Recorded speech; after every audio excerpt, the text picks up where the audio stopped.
Welcome back to the education stage. Our next topic is Digital Marketing 301. Ladies and gentlemen, please welcome the owner of Rodgers Performance Consulting, Mark Rodgers. Yay, us. Thank you for that warm welcome. Because here in Milwaukee, Wisconsin, it is no degrees today. We have 0 degrees in Milwaukee, Wisconsin, and I don't know how I feel about that, but you guys have survived and you're here. Now remember, if you were here yesterday, one of the things we like to do is we have to check to make sure that we can communicate, because this is a hybrid communication form. One of the ways that we communicate is if you dig something, you got to put 2 thumbs up. So right now, 2 thumbs up if you understand what's going on. 2 thumbs up, right on. Okay, here's what I want you to do. 2 definitions. Marketing is what you do to get somebody standing in front of you. Selling is what you do once they're standing in front of you. 2 definitions. All right, now, here's what I want you to do. I want you to write down, finish this sentence. We are a blank dealership. We are a blank dealership. Now, you might write down family, or you might write down fun, or performance, or adventure, premium, go to, custom. I don't know. You tell me, it's your store. We are a blank dealership. Now, here's what I want you to do. I want you to scratch out that word, A. And I want you to inject the word, the. See, because A is the indefinite article. It just means you're a group of many. You know, not to go all schoolhouse rock on you. The is something called the definite article. It means you're the only one. So it is a completely different thing when you say we are the performance power sports dealer as opposed to a performance power sports dealer. Get it? It's all about your intention, and this is where your marketing starts. What are you? Are we the custom power sports store? Are we the fun power sports store? Because that speaks to your intention. All right, good, here we go. Now, another drawing. I need you to draw a triangle. On your document right there, draw a triangle. If you're taking notes on your iPhone, I don't know what you're gonna do with that. I need you to draw a triangle. This is Mark's sales success triad. This is the stuff you have to do if you want to be successful selling. Skills you must possess. At the bottom of this triangle, I want you to write the word product. See, because you've got to have product knowledge if you're going to sell something. You must know something about what it is you sell. If I'm working with a crew and I got some guy that's got to run to the brochure every time somebody asks him a question about seat height, miles per gallon, or anything basic like that, you know what goes on in my head? Lazy. Are you kidding me? I mean, this is the way you feed your family, and you don't even know the most basic things about the product that you sell? Shame on you. Now, if you can tell me about powder-coated clear, you can talk to me about parasitic drag, you can talk to me about torsional and lateral frame rigidity. Now you know what goes on in my mind? Rock star. Because you can now go beyond the brochure. And if you want to be successful in selling today, that's what you've got to be able to do. You've got to be able to go beyond the brochure in terms of product information. Listen, the internet's changed everything, right? The game is about when customers interact with your people, can you improve their condition? And product knowledge is the first place to start. Now, on the left side of that triangle, I want you to write the word language. Language. See, because the words you choose and the phrases that you use have a huge bearing on what the customer thinks, says, and does. And some words are better than others. I think you need to be able to speak in metaphor, analogy, simile. Now, it doesn't matter if you can define those things. You know, it certainly doesn't matter if you can delineate those things. You know, oh, well, there's Aaron. He's using another simile. That doesn't matter, but you've got to be able to speak in interesting ways. And on the third side of that triangle, I want you to write the word process. I want you to write the word process. See, because here's the problem. A lot of times people think that sales success is some cosmic big bang. It isn't. See, sales success is really a series of small agreements. It's a sequence of yeses. And what you've got to do is you've just got to get to the next yes. So we're working with this kid in a store, and he gets an incoming internet lead. And he starts crafting his email response. And I said to him, okay, now before you hit send, what is your objective with this email response? This kid looks at me like I'm, dumb as a bag of hammers and says, what's my objective? What's my objective? My objective is I'm going to sell this guy a motorcycle. Really? With this email message, you're going to sell the guy a motorcycle? What's his objective? Yeah, now see, everybody always says, get him in the store. It's not even that. You have to think smaller than that. Your objective is to have him email you back. Because what you've got to do is you've got to nurture that lead. See, you've got to take that incoming internet lead, right? Turn it into a conversation. You got to take that conversation, turn it into a phone call. You got to take that phone call, turn it into a visit. You got to take that visit, turn it into a ride. And that you can make business all day long. Anything else is just out of sequence, see? But like stepping stones across the stream, that's what you've got to do. My sister-in-law used to have a golden doodle. We love dogs. And on one family event, I was giving Lucky, the golden doodle, some Lucky love in the living room, And after about 15 minutes, I realized I was no longer in the living room. I was in the kitchen. I said to my sister-in-law, I said, hey, sis, I think Lucky just moved me from the living room to the kitchen. She said, of course he did. He does that with everyone. His treats are here. I now call it the principle of nudge. That's what you want to do with your customers. Man, you don't want to grab them by the leash and yank them through the street. You want to just gently nudge them to what's next. And then in the middle of that triangle that you've just drawn, I want you to put a dollar sign, because that's what lives there. The better you get at your product knowledge, the better you get at your language, and the better you get at your processes, that's where the money lives for you. See, and the whole thing about digital communication is just that. It's just another way to communicate. Now, people talk about multi-channel. People talk about omni-channel. People are talking about, all of these strange and crazy things, all of these weird definitions. I love this. I never watched Duck Dynasty, but I was clicking through the channels one time, and I saw the patriarch of the Duck Dynasty family. He said, man, I feel like an 8-track person in an iPod world. And I thought to myself, wow, what a great way of putting things. Listen, it's simple.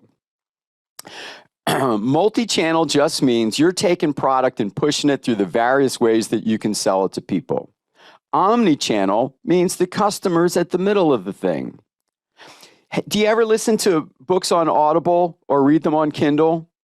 Do you know how when you're listening to a book on Audible and then you open it in Kindle, Kindle will say, do you want to go to the spot where you left it off on the Audible program? That seamless integration, that's omni-channel marketing. That's omni-channel retailing. Here's an analog version. I called Wilkins Harley-Davidson last year, about this time. John Wilkins got on the line, and I said, "Hey, John, Mark calling. I need some apparel. I'm doing a photo shoot, so I need some of your logoed stuff, and I need it in a size small." He says, "Great. Let me get you over to Motor Clothes, and we'll get you taken care of." I get transferred to Motor Clothes, and I get this. "Hi, Mark. This is Mandy. We met a couple of years ago. I understand that you're looking for some motor clothes, specifically some logoed Wilkins stuff in a size small, and you need it fast. Is that correct?"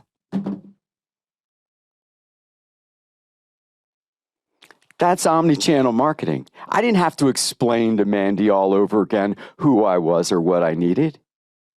Don't you hate that when you fill out everything in the online banking form, right? Only to show up at the bank and they ask you the same information over again? Yeah, your customers do too. By the way, compare that to another dealership that I called, and I said I need to speak to service. They transferred me to service, and when the service phone clicked on, this is what I heard. This better be effing good. You know, now look, I'm an inside guy, so I understand, but you got to think about things. All right, here's what I want to do. I want you to recognize all this digital stuff, it's all just about one-to-one marketing. What you want to do is you want to use any digital thing you've got, any digital thing you have, to be able to help you create the relationship, because it's about the relationship. All right. Now, here's what I want you to know. This is Mark's dogmatic digital directives, or as I like to call it, MD3, for I like to be obscure. This is going to be a sequence of things that you should do if you want to dramatically improve your digital retailing. Capiche? Yeah. The first thing that you should do, you and your team need digital business cards. Not paper business cards, digital business cards.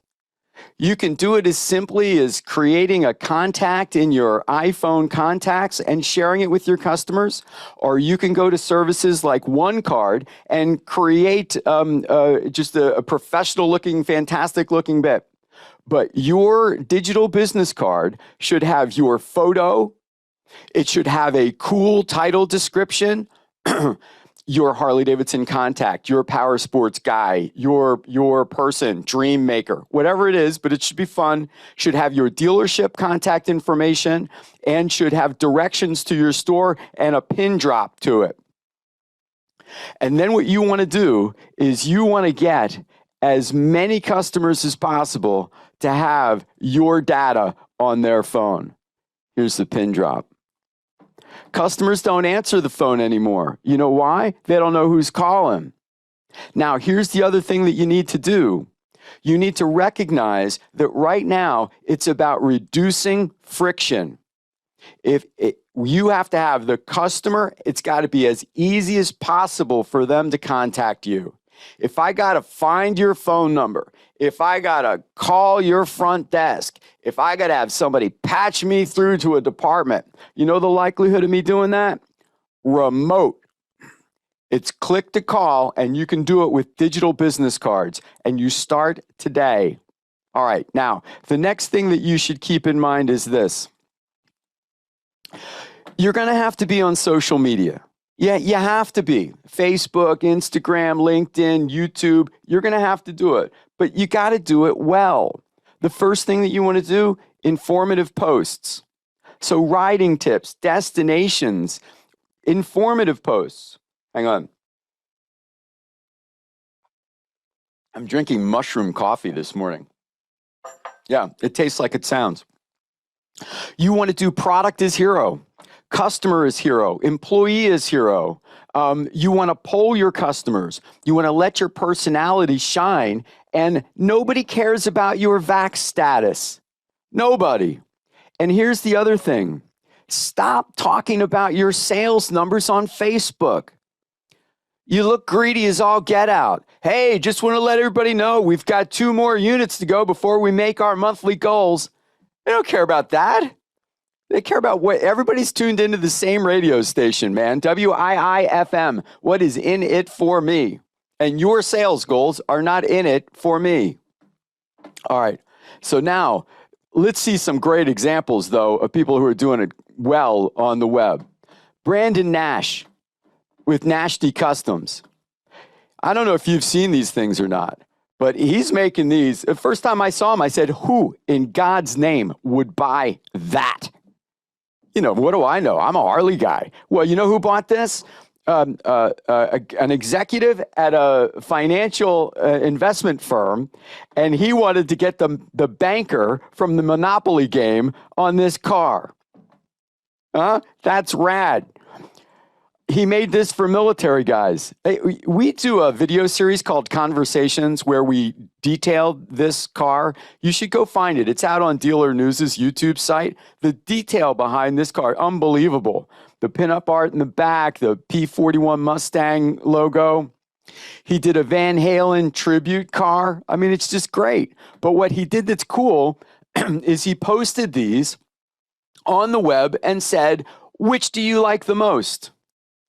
So that's engaging Facebook viewers, and he's showing off what he can do. I just love it. Here's Thunderbird. Now, they got a guy at Thunderbird, Joaquin Martinez. He sold 2,000 Harleys. This is your people as hero. Now, listen, you want to make your people heroes on your social media because that creates relationships between your people and customers. God, I mean, we've got some stores right now, they're spinning 60, 70 salespeople, turning over 60 or 70 salespeople in a year. You know, service departments joke, they say, I don't even bother to learn the salespeople's names. They're not going to be here that long. Don't let that be you. Keep your people using ideas that we talked about yesterday and then show them on Facebook. Here's what else you should do. You want to make product as hero. You want to make informative posts and then do fun stuff that reinforces your brand.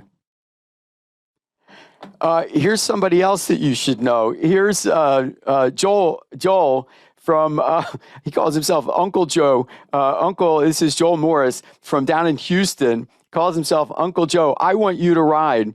He does the Riding Academy stuff for Buddy Stubbs. He posts all kinds of helpful and useful content out there.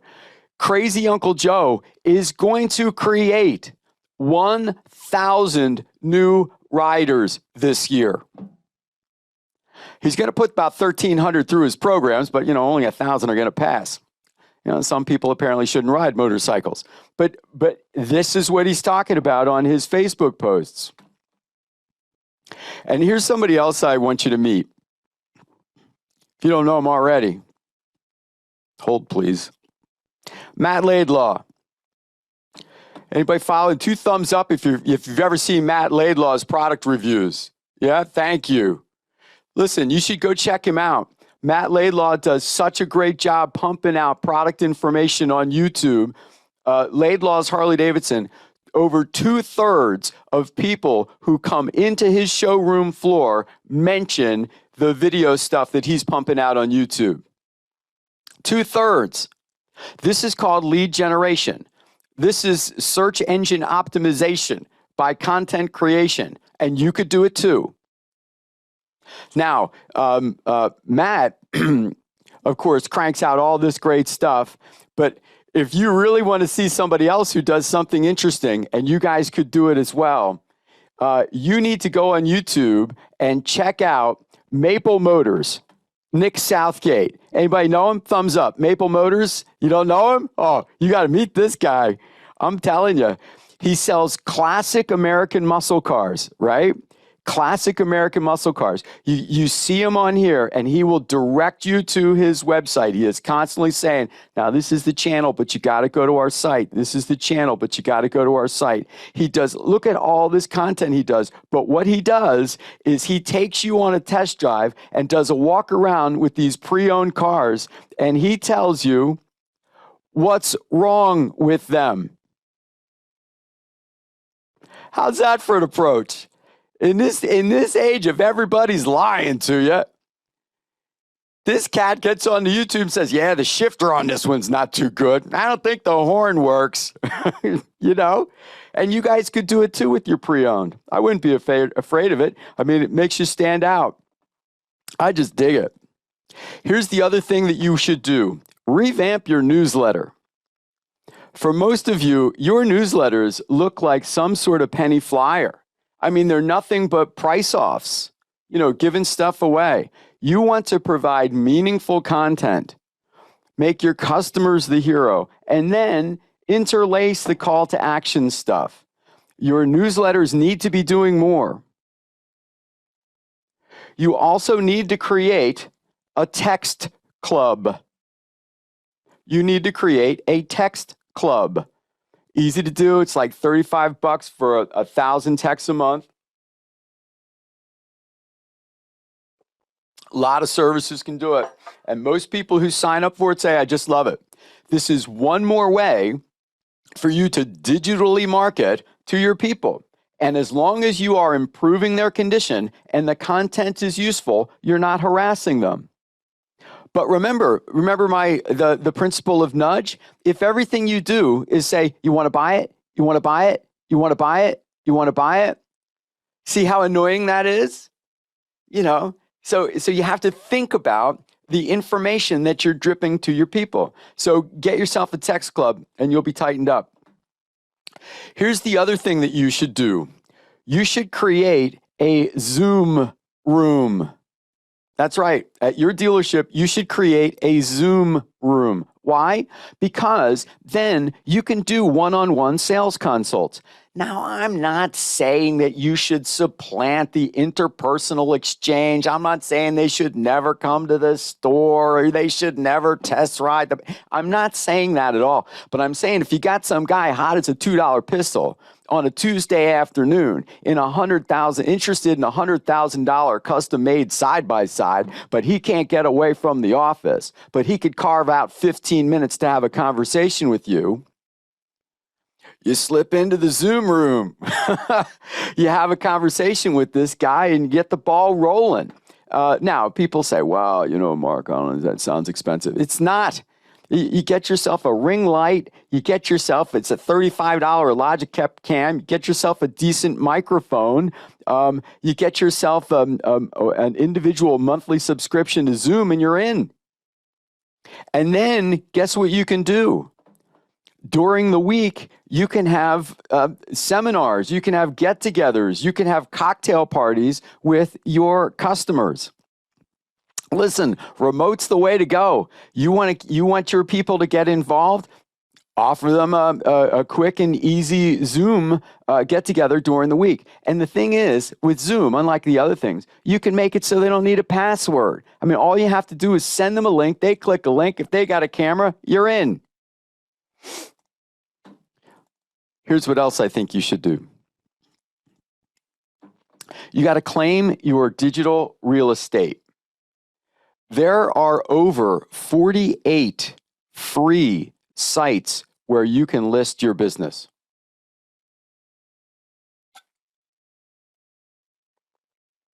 Chances are you're only on 2 or 3 of them. 48. Yeah, email me if you want and I'll send you the list. Here's the other thing that you need to do. In the online digital world, reviews and testimonials are absolutely key. I'm fascinated by the study of human persuasion.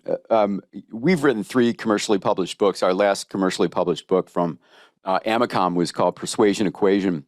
The subtle science of getting your way. I'm just fascinated by what makes a person say yes to one thing and not another. And do you know that there are moments of power in social exchanges? Moments of power. One is when people say no to you. It's not a moment that we like very much because, it feels like failure, but that's a big moment of power. Another moment of power is when somebody says yes to you, but another moment of power is when someone says thank you to you. Has anybody ever said thank you to you? Thumbs up if somebody's ever said thank you to you. Yeah? Well, the problem is that in that moment of power, we very often fumble it away. We'll say, somebody comes in and says, oh man, thank you so much for hooking me up with that tire and wheel. It really saved my bacon last weekend. We say stuff like, well, good. Well, that's good. Well, I'm glad. Well, that's just part of the service. That's not it, man. You have just fumbled away a huge opportunity. Somebody comes in and says, thank you so much, man. That tire and wheel really hooked me up last weekend. Listen, we're thrilled that the tire and wheel was able to help.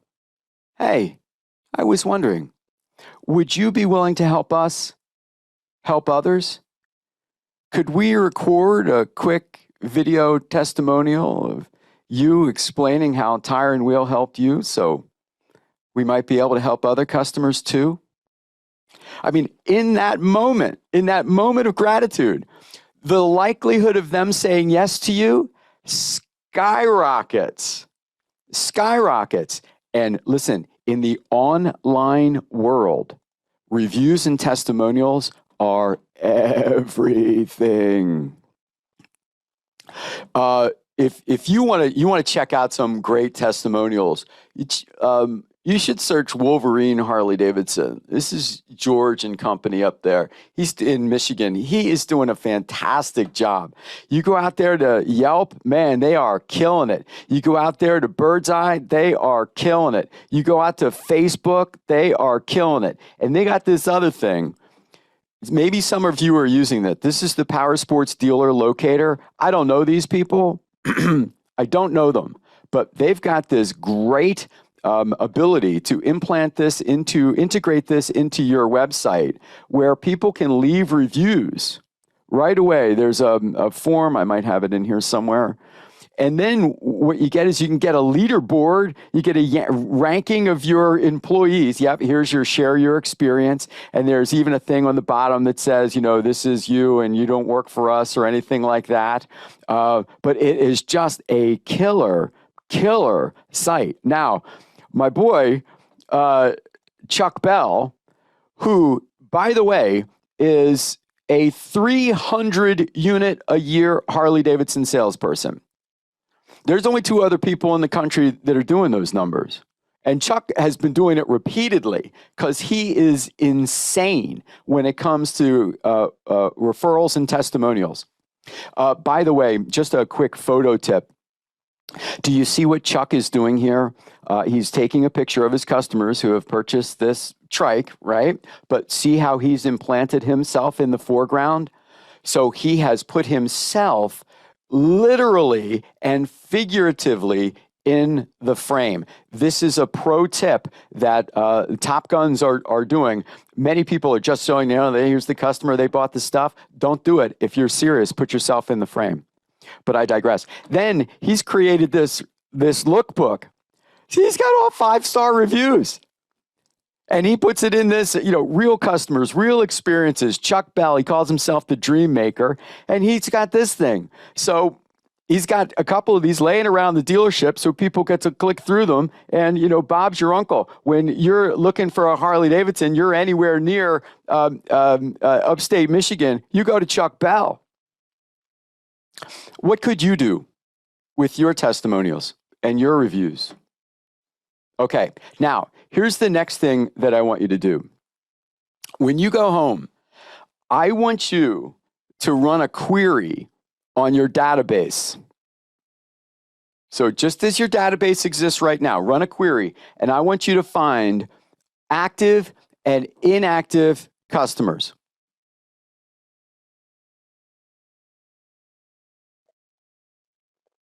Now, you can define it any way you'd like. I typically, whenever we work with stores and do this, I say active customers. They have bought anything, and any dollar amount over the last 12 months. I call them active. Everybody else, they're inactive. And let me tell you something. You would be shocked at the number of active customers you've got. You're camping on a 25,000 person list. I bet you got 1,000, right? About 1,000 people who are active. Okay, then here's what I want you to do with that information. Then, see, it's all about getting yourself a fast return on your investment. You either have inactive customers or active customers. You have existing offers that you have, stuff that you're already selling, services that you provide, and then you could create new offers, right? So here's what you should do. For your inactive customers, you reapproach them with an existing offer, and that's going to be your second highest return on your investment. So come up with some sort of marketing offer for something that you already have and approach those inactive customers with it. Now, what you should do for your active folks, come up with a new offer. I don't know what it is. if it's storage or spring setup or something, some customization, a one-on-one, and that's going to be your highest return on your investment. And that's what you should do. And then you put it out there in every single way possible. You post it on your website, you feed it out in your text clubs, you have your people calling folks at home talking about it. You're talking about it on the showroom floor. You send it out in your email newsletter, and then you're in. But what you got to do is you got to sort the mess. Hey, you see this desk? That is an actual sales manager's desk. Did you see it? Thumbs up if you saw it. I know. I couldn't believe it. Thank you. But what you got to do is you got to sort the mess. And here's what I mean. Your database is a mess. Can I get an amen? Yeah. When you scroll through your database, man, it's like drips and drabs and bits and bytes, and it's incomplete all over the place. So, first of all, run your active, inactive. Then come up with a program that's going to get you some money coming in. Right? That's what you should do. But then what you should do is go back and let's tighten up your database. And here's how you can do it. You can create incognito forms, a form for your people to fill out. All you have to do is email them a link to this form and ask them to complete it. Now, here's what I'm going to say to you. For your active customers, your best customers, you should call them on the phone. Good things happen when you put yourself in front of your best customers. So what am I going to ask? Okay, I want in my database, I want first name, last name, any nicknames. I want the preferred method of contact. This is called idiosyncratic communication preferences. I want their email. I want their cell phone. All right, you probably got this stuff. I want their birthday. I want their occupation. When they say, hey, what do you want to know my occupation? Because we like to refer people to you when we can. If I know you do carpentry, somebody's asking around, I'm going to send them to you. We want to know their current motorcycle, and I want to know their sizing. And by the way, here's where a lot of dealers are missing out. You know how you get apparel runs and you get size extremes? And then what happens is you end up blowing out those size extremes. You know how you got smalls or extra smalls and you blow them out? If your database is tuned up, people who wear size small or extra small, or if they're, 5X, they have a heck of a time finding those things. You don't have to give this stuff away. If your database is tightened up, you can do database marketing to those people specifically on those items. And you can sell it at full pop.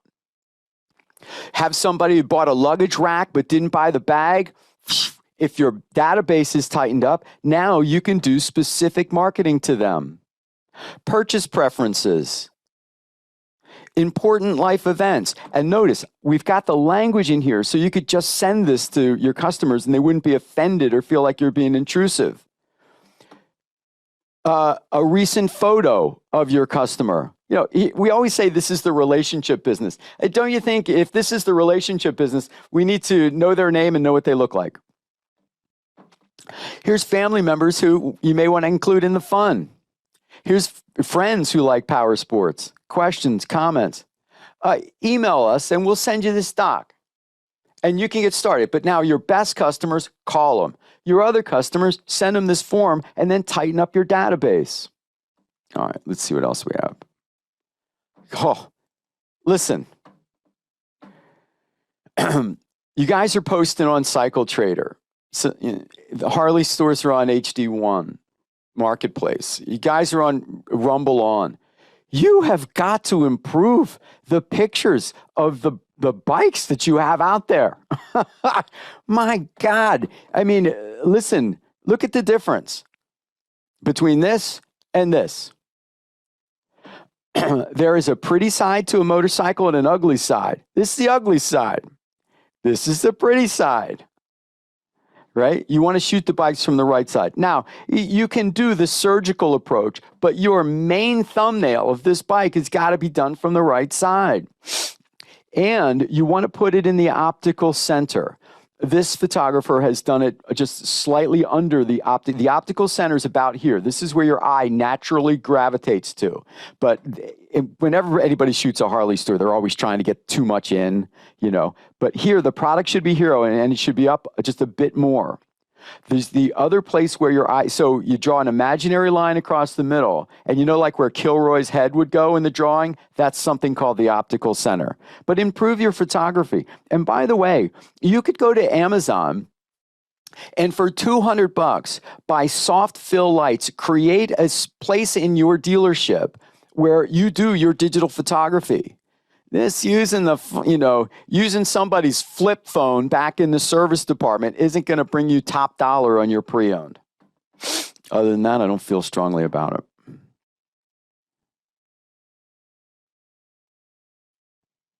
Okay. The other thing that you do when you get involved in digital marketing is you start to create personas. You have to think about your customers. Do I have people that are new to the sport, returning to the sport, people that are unengaged? Do I have torch-carrying zealots? And then what you can do is you can say to yourself, well, if I were to create a persona, right? That's what you should do. Don't try and market to groups. Try and create an individual and then market to them. And then what you can do is you could say, all right, how does this person get to us? Well, they're sitting around on their couch. They haven't been riding the bike for forever. They wonder what the bike's worth. Then they come on out to your dealer site. They submit a trade-in form. They get an autoresponder for a valuation. See?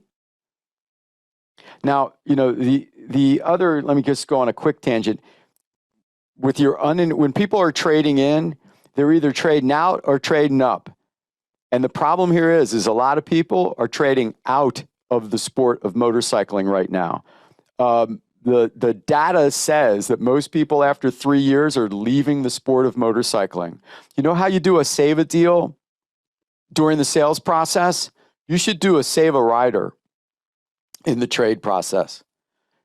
Don't have them trade up. Don't have them trade out.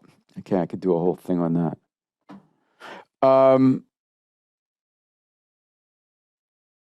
Here's what else I want to talk about.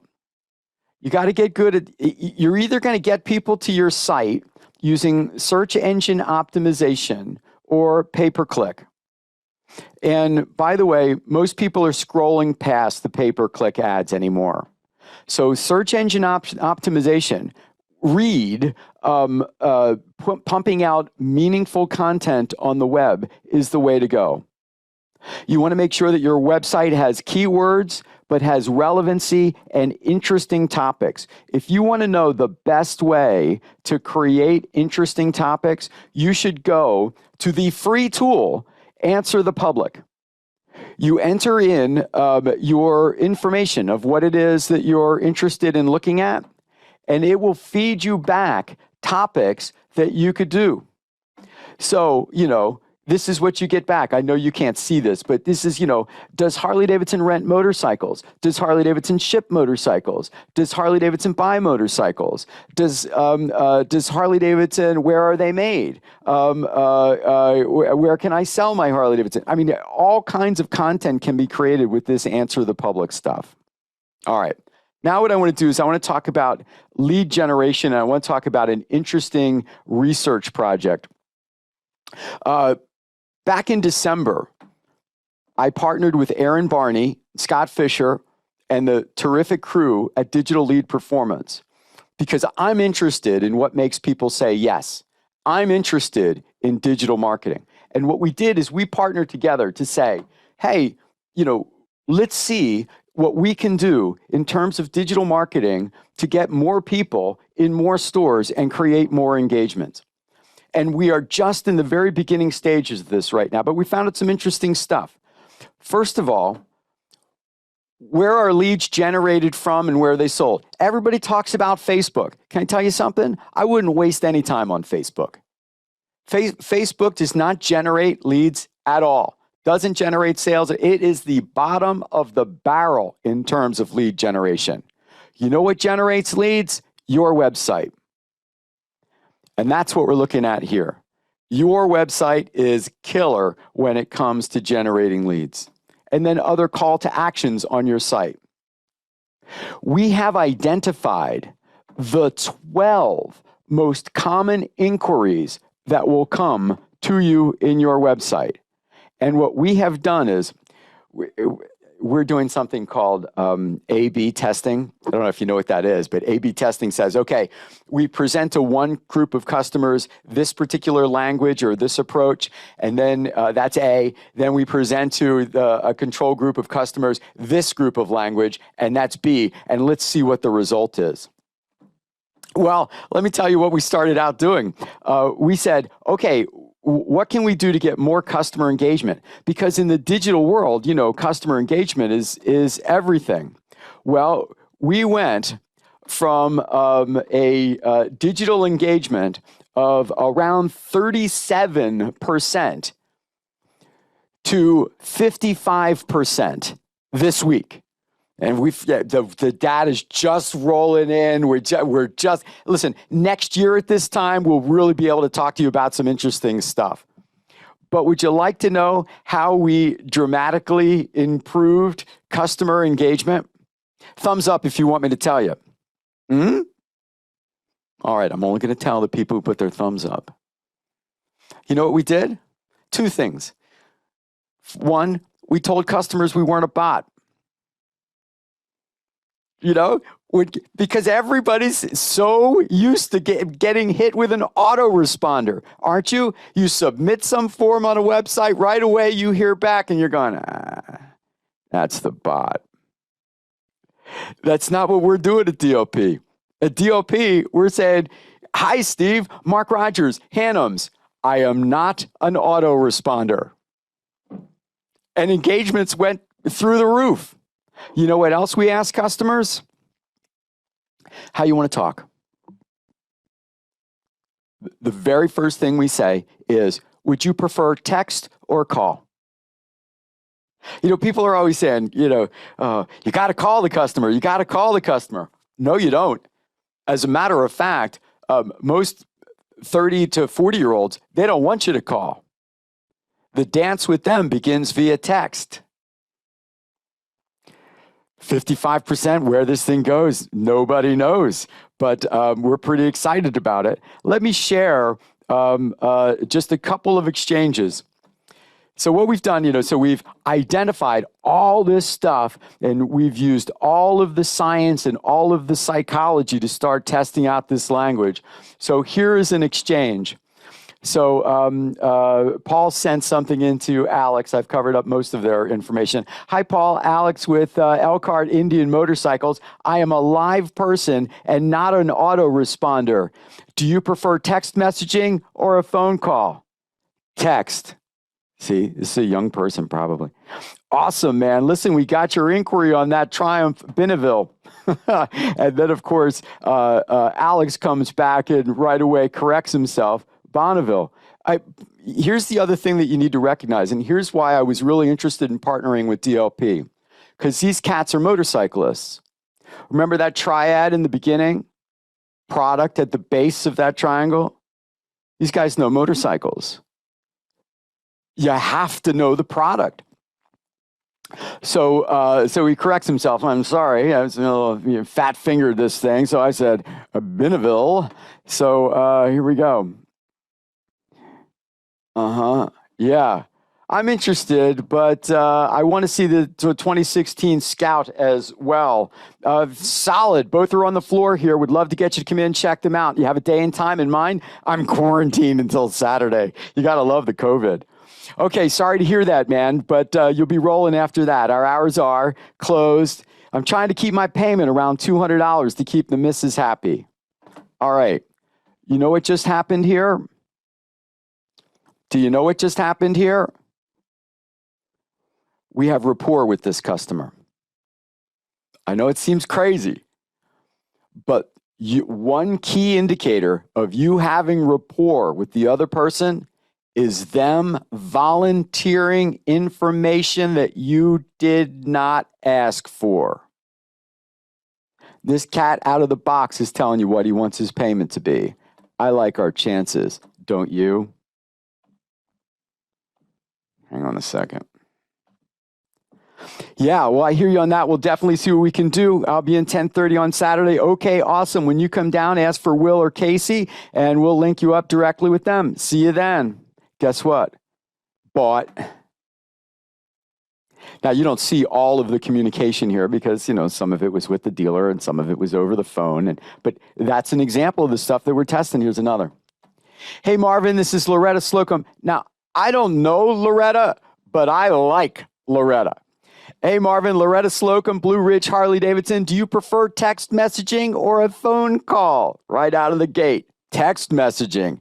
That's great. We can do that. We seen that you were checking out some bikes online. Do you have a time to come in and check out our inventory? We're closed today. How does tomorrow sound? Now, this is a little rushed for me. I would have broken this up a bit, but we're still learning. We're still working with everybody. But it didn't slow this cat down. He says, great. Saturday would be great. I'm working until 7. Yeah, terrific.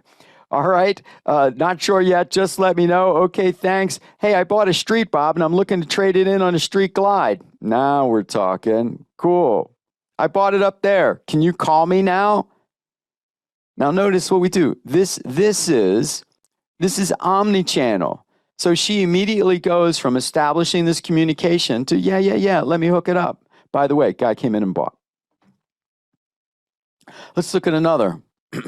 I don't know if you guys like this, but I find it fascinating. Hey, Daniel, this is Mackenzie at Fort Smith Harley. I'm a live person and not an autoresponder. So this is part of the A/B testing. Do you prefer text messaging or a phone call? Text is fine. I'm curious if that V-Rod is still in. Only the coolest people ride V-Rods.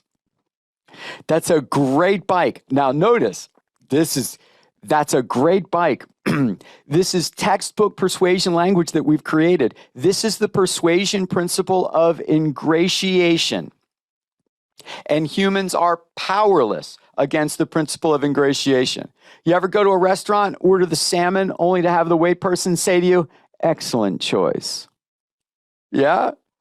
Guess what that is? The principle of ingratiation. And even though she is saying saying the same thing to everybody else in that place, the moment you say, I'll have the salmon, and she says, excellent choice, you go, it is a good choice, isn't it? You can't help it, brother. You can't. So now notice Mackenzie's bragging on the guy on his choice of motorcycle. That is a great bike. Let me double check to make sure we have it. While I do that, may I ask, this is a permissions question. This is a psychological permissions question. May I ask, what do you like about it? Now, notice what we're doing here. We're prompting the customer. We're encouraging conversation. We are engaging with them. We're just doing it digitally. I like V-Rods. I had a fat boy with the big fat tire, and that was my go-to. Oh my God, it's sitting on our showroom floor right now. Here's what I suggest. There's not a moment to waste. Let's set up a no-pressure VIP visit. That way you can see it, hear it, and if you've got your endorsement, we can go burn some gas with it. We've got time today or tomorrow. You? Listen, we dump so much psych in that particular line, I can barely stand it. But here's the one that you want to know, right?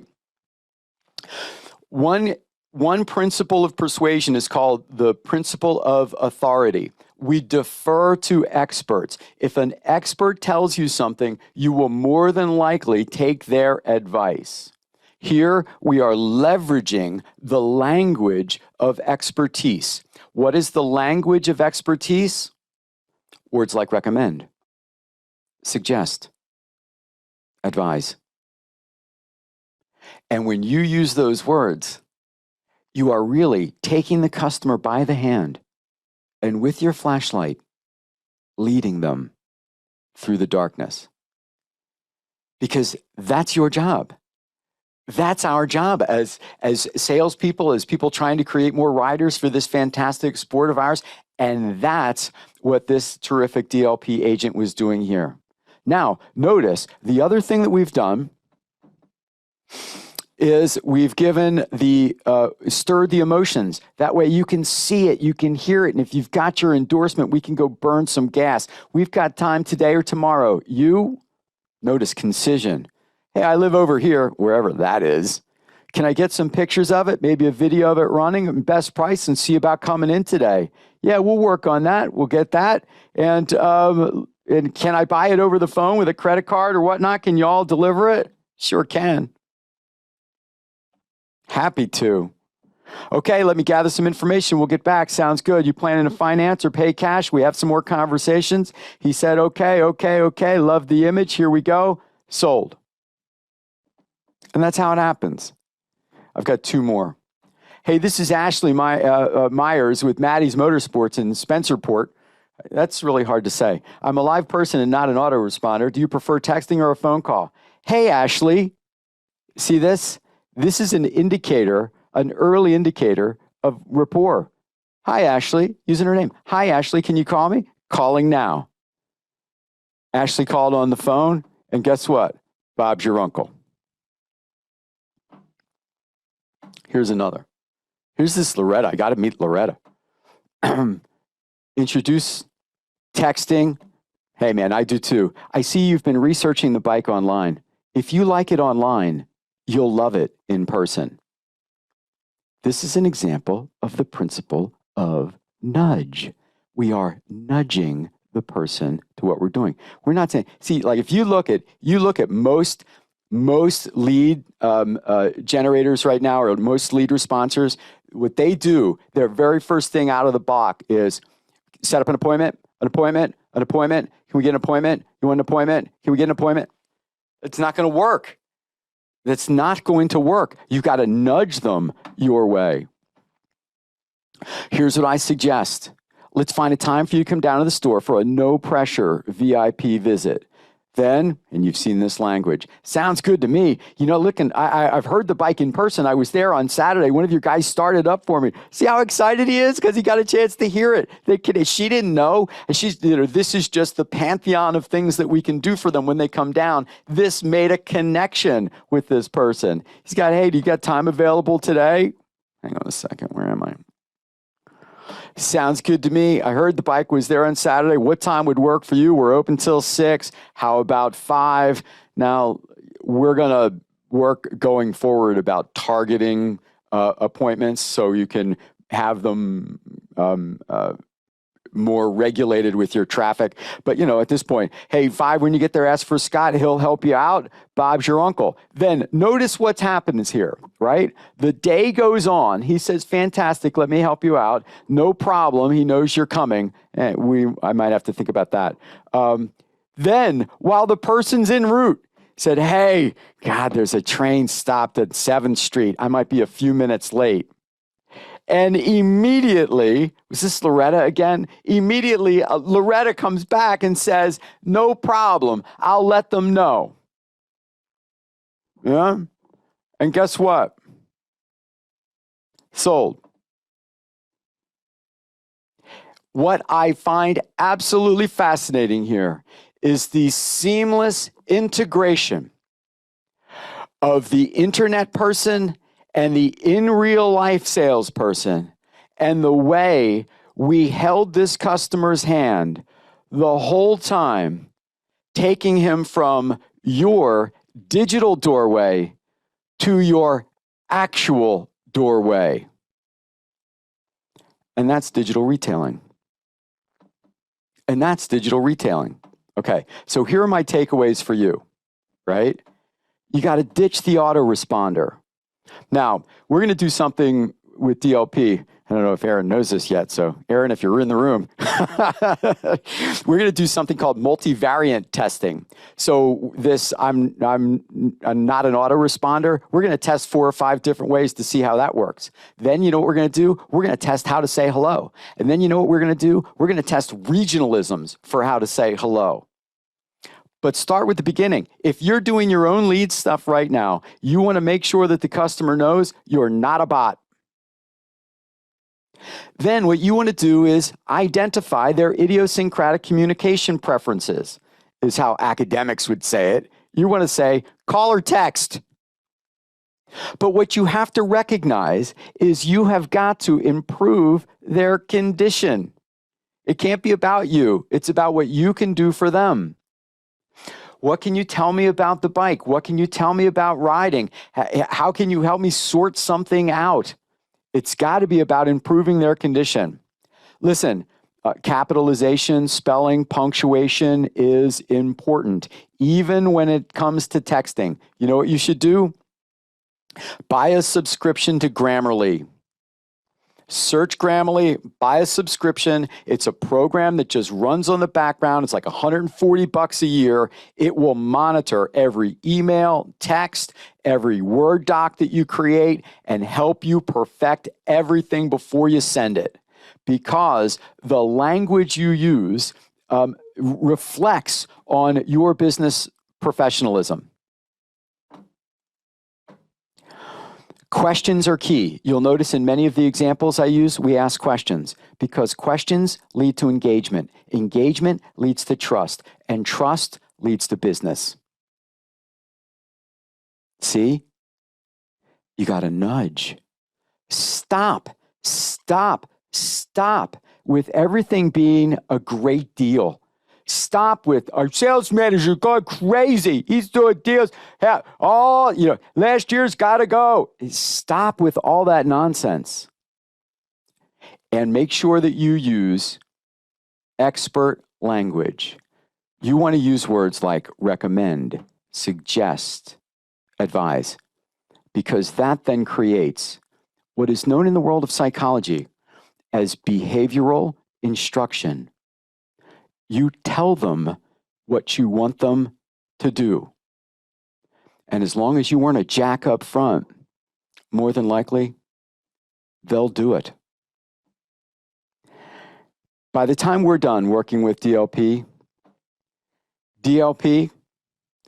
and I and AIM, we're going to work together. And they are going to be the digital communication experts. What are you going to be? That's the question. Thumbs up if you enjoyed today's session. Yeah? You dig it? Right on. Thank you so much for turning out. This was great. I hope to see you guys all again soon. But for now, go sell something, will ya? See ya.